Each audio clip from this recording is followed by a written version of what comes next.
आकाशवाणी देहरादून से प्रस्तुत हैं प्रादेशिक समाचार। पहले मुख्य समाचार। केंद्र सरकार ने चमोली जिले के जोशीमठ के लिए 1658 करोड़ रुपए से अधिक की पुनर्निर्माण योजना को स्वीकृति दी।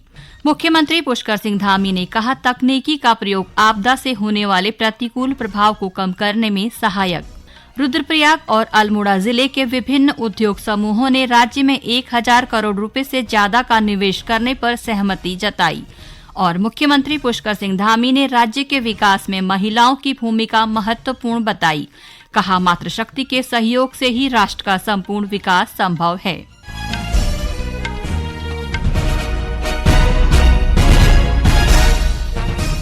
नमस्कार, दोपहर समाचारों के साथ मैं नीता कांडपाल। अब समाचार विस्तार से।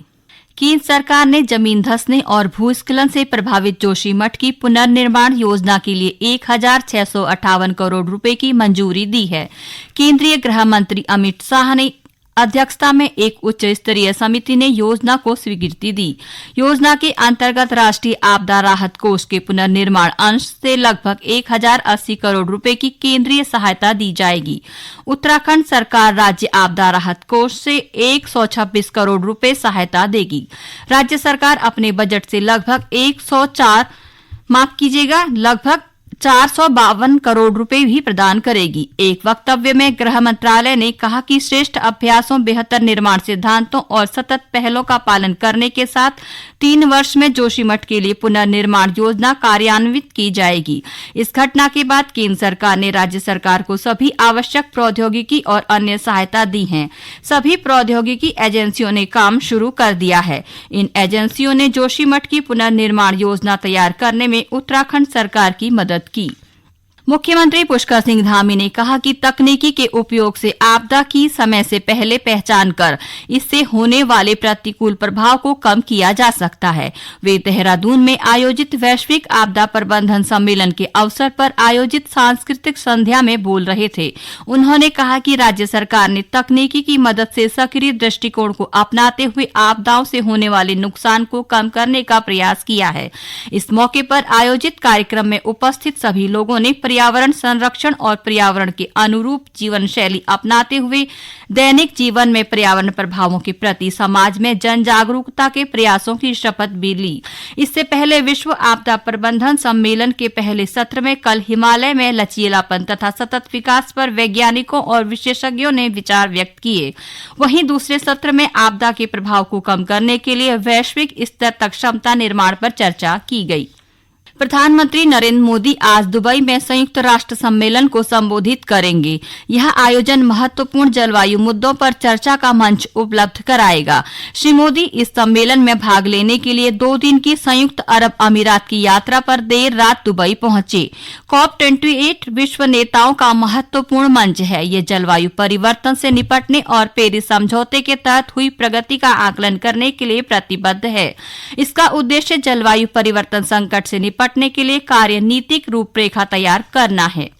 केंद्र सरकार की योजनाओं का लाभ समाज के हर व्यक्ति को पहुंचाने के लिए प्रदेश में विकसित भारत संकल्प यात्रा जारी है।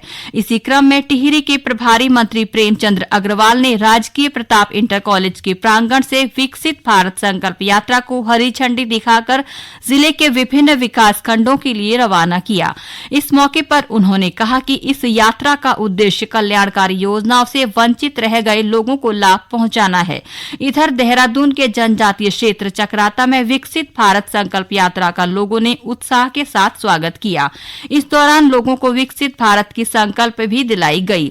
इस मौके पर आयोजित मेरी कहानी मेरी जुबानी कार्यक्रम में केंद्रीय योजनाओं का लाभ लेने वाले लाभार्थियों ने केंद्र सरकार का धन्यवाद दिया। नाम राधेश्याम है, मैं इलाका मंडल का निवासी हूँ और जो मेरे पास रहने के लिए कोई मकान नहीं था और जो प्रधानमंत्री द्वारा चलाई गई योजना ये आवास की वो मुझे मिल चुका है। आज मैं अपने घर में रहता हूँ।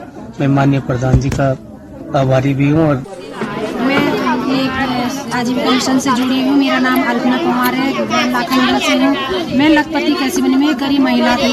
उसके बाद मैं जब SHG में जुड़ी, समूह में जुड़ी, तो मुझे मतलब एक सक्रिय महिला भी बनाया गया गांव की उससे, और मुझे 1 लाख का लोन भी मिला, जिससे मैंने अपनी परचून की दुकान और CCL से एक परचून की दुकान भी खोली और अपने लिए गाय भी लाई, जिससे मैंने दूध का व्यवसाय करा। और ये हमें प्रधानमंत्री ने आजीविका मिशन वाला जो संस्था खोली हमारे लिए, आजीविका मिशन के प्रधानमंत्री का मैं तहे दिल से धन्यवाद करती हूँ कि हमें आजीविका मिशन का। राज्यपाल लेफ्टिनेंट जनरल गुरमीत सिंह ने राजभवन नरेंद्र नगर में प्रशिक्षणरत 53 सहायक अभियोजन अधिकारियों ने मुलाकात की। इस अवसर पर राज्यपाल ने अधिकारियों से अपराध से पीड़ित व्यक्ति को न्याय दिलाने के लिए पूरी लगन और तत्परता से काम करने का आह्वान किया। राज्यपाल ने कहा कि अभियोजन के कार्य में चुनौतियां बहुत हैं। उन्होंने सभी अधिकारियों से समर्पण भाव से काम करने का संकल्प लेने को कहा। प्रदेश में उद्योगों का विस्तार करने और रोजगार उपलब्ध कराने के लिए राज्य सरकार निवेश को बढ़ावा देने पर काम कर रही है।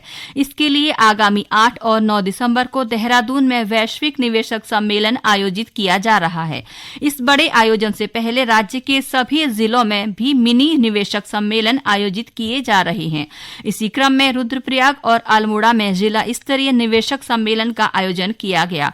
इस दौरान दोनों जिलों से कुल 1000 करोड़ रुपए से ज्यादा के निवेश प्रस्तावों पर समझौता ज्ञापन किए गए। रुद्रप्रयाग में आयोजित सम्मेलन में करीब 600 करोड़ रुपए के अनुबंध प्राप्त हुए, जिनमें पर्यटन, कृषि, उद्यान, उरेडा, जल विद्युत प्रोजेक्ट के लिए निवेश पर सहमति बनी। उधर अल्मोड़ा में आयोजित मिनी निवेशक सम्मेलन में जिले के 50 से ज्यादा निवेशकों ने 412 करोड़ रुपए के निवेश प्रस्ताव पर राज्य सरकार के साथ सहमति जताई। मुख्यमंत्री पुष्कर सिंह धामी ने कहा है कि राज्य के विकास के लिए महिलाओं का योगदान बहुत जरूरी है। उन्होंने कहा कि मातृशक्ति के सहयोग से ही राष्ट्र का संपूर्ण विकास संभव है। वे हल्द्वानी में आयोजित ईजाबेणी महोत्सव को संबोधित कर रहे थे। इस मौके पर मुख्यमंत्री ने कार्यक्रम में विभिन्न जिलों की महिला स्वयं सहायता समूहों द्वारा लगाए गए पहाड़ी उत्पादों के स्टॉलों का निरीक्षण भी किया। वोकल फॉर लोकल पर जोर देते हुए श्री धामी ने कहा कि राज्य के स्थानीय उत्पाद पहाड़ की पहचान के साथ ही राज्य की आर्थिकी में भी सहायक हैं। उन्होंने कहा कि विदेशों में उत्तराखंड के हथकरघा और हस्तकला की मांग बढ़ती जा रही है।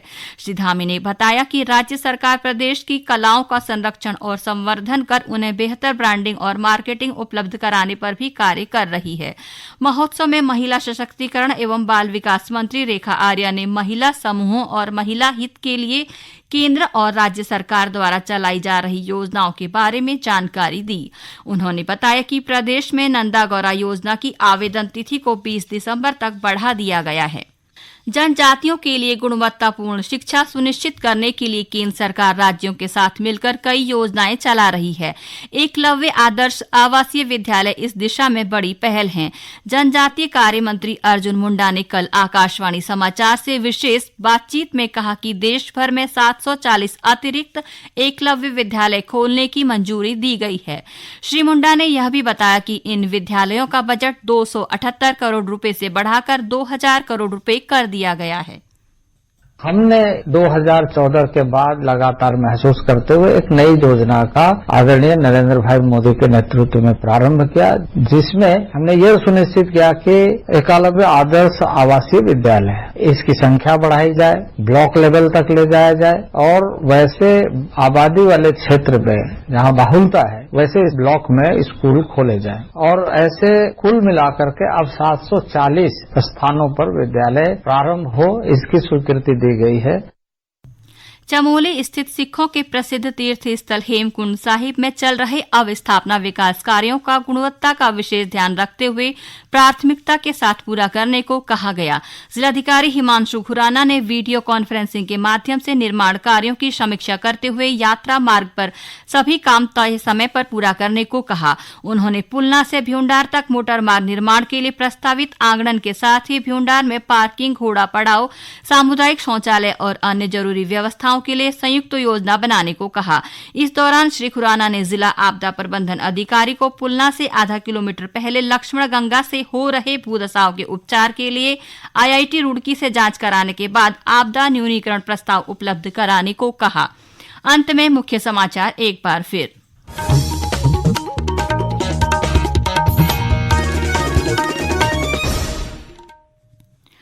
केंद्र सरकार ने चमोली जिले के जोशीमठ के लिए 1658 करोड़ रुपए से अधिक की पुनर्निर्माण योजना को स्वीकृति दी।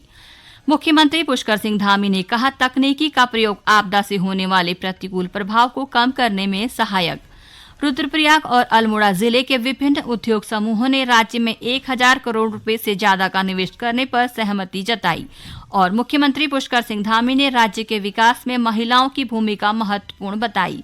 कहा, मातृशक्ति के सहयोग से ही राष्ट्र का संपूर्ण विकास संभव है।